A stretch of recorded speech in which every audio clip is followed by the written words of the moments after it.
Sokoleke sente.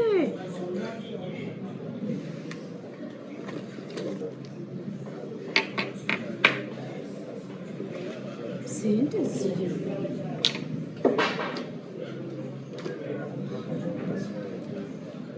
Kati emmere ngenda gisasuza ki?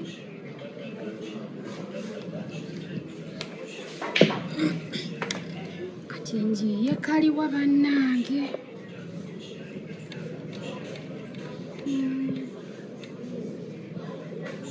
Amagezi gazze.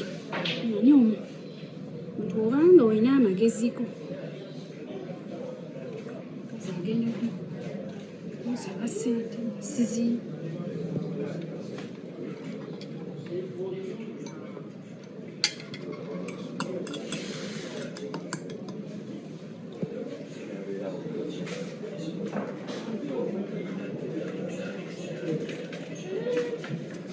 Chako umero kasoma.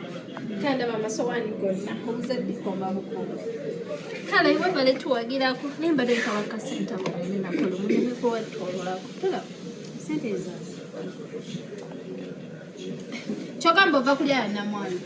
Ekale sinnagira gotogira babulu. Mukwana totandika kubagana matama leta sente z'emmere.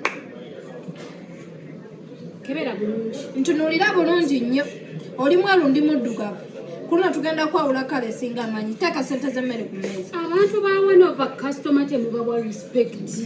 Goje wadde nga mbuuza nti sente za kikyogamba bano baza kulya ya namwandu. Kebera bulungi olabe ekiri mu sowaani.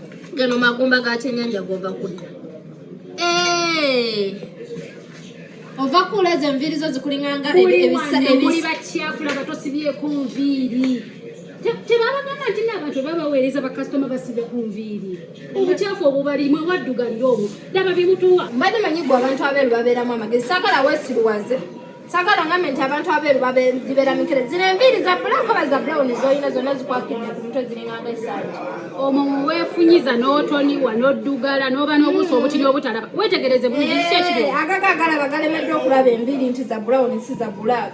Ofuna bulungi naye ndowooza nkulemeddwa kankuyitira akusingako eyinza okudda wano mu kifo oba obutaddira ddala mumanyira nnyo maneja kyamuna kino ekikazi okyesiriwaza